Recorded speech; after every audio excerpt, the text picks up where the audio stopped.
Догнать Санкт-Петербург, но не перегонять. Такое указание дал Владимир Уйба правительству республики на Совете по инвестиционному климату. Сейчас Коми на 5-м месте среди 11 регионов СЗФО по энергоподключению по заявкам инвесторов. Северная столица на 1-м.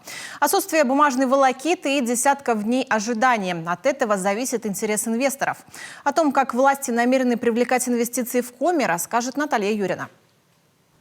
Разобраться в состоянии инвестиционного климата в Коми решают на реальном примере. В этом году на наш север зашел большой инвестор, который, кстати, еще и стал первым резидентом арктической зоны в республике. В Инте, на базе бывшей районной котельной, он развернул строительство завода карбидов и ферросплавов. В республику уже принес 155 миллионов рублей инвестиций, а рабочими местами обеспечил 78 человек. Правительство Коми под руководством Владимира Уйба приложило немало усилий, чтобы создать все условия для того, чтобы новое производство в Инте появилось. Но сложности возникли с энергетиками.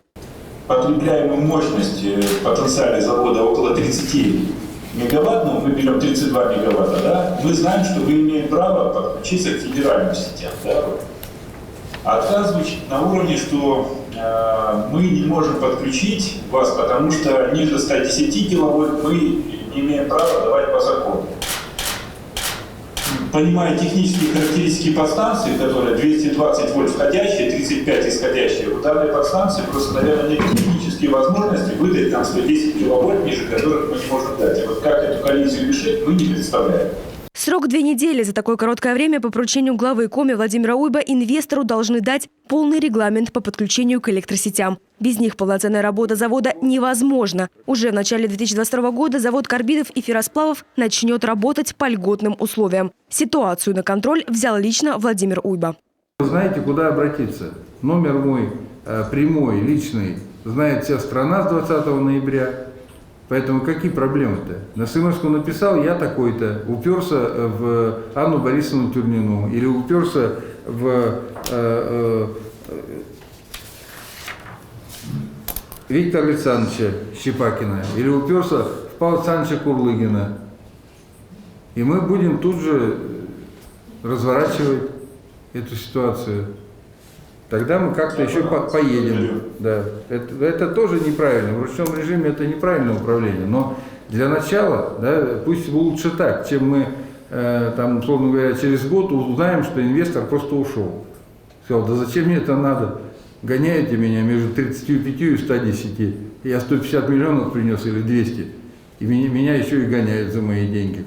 Предприниматели отмечают, что сдерживающий фактор для развития бизнеса в Коми не только технический. Большие затраты уходят на оплату ГСМ, электроэнергии, тепла. Но это понятно, огромную роль играет отдаленность населенных пунктов. Но представители бизнеса надеются, что с поддержкой главы все вопросы и экономического, и технологического характера будут оперативно решены. Очень важно, что глава принимает активное участие в обсуждении проблем бизнеса и оперативного его решения. Хоть он и подчеркнул, что неправильно решать в ручном режиме, но, к сожалению, нам и на работе, каждый на своем месте, руководителям приходится вникать в всякие небольшие даже проблемы и решать их в ручном режиме. Это важно, чтобы эффективно работало любое предприятие, тем более экономика республики. Большинство вопросов инвесторы и арктические резиденты решают в рабочем порядке. Директор Центра развития предпринимательства Сергей Жеребцов отмечает, те вопросы, которые доходят до главы и Совета по инвестклимату, нестандартные. Чтобы не затормозить инвестора в развитии, в таких случаях необходимо подключение всей команды. Сегодняшнее заседание Совета по инвестклимату вел губернатор, и был очень живой, конструктивный разговор не только с чиновниками, но и с ресурсоснабжающими организациями и с бизнесом, который пользуется их услугами.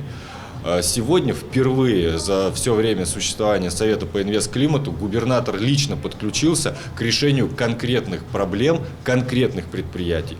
Для упрощения вхождения инвесторов на территорию республики до конца года будет утверждена инвестиционная декларация. В нее включат информацию по основным принципам взаимодействия власти и бизнеса, инвестиционные обязательства региона и гарантии безопасности ведения предпринимательства. Свод инвестиционных правил – это оптимальный алгоритм действия, так называемый клиентский путь инвестора, то, о чем вы говорили, и вот Олег Александрович упомянул, инвестора, планирующего реализацию инвестиционного проекта на территории субъекта Российской Федерации для получения доступа к ключевым элементам инфраструктуры. Алгоритм действия инвестора предстоит разработать и внедрить в первую очередь. Это первое – по присоединению к электрическим сетям, водоснабжению, водоотведению, а также по получению земельных участков в аренду.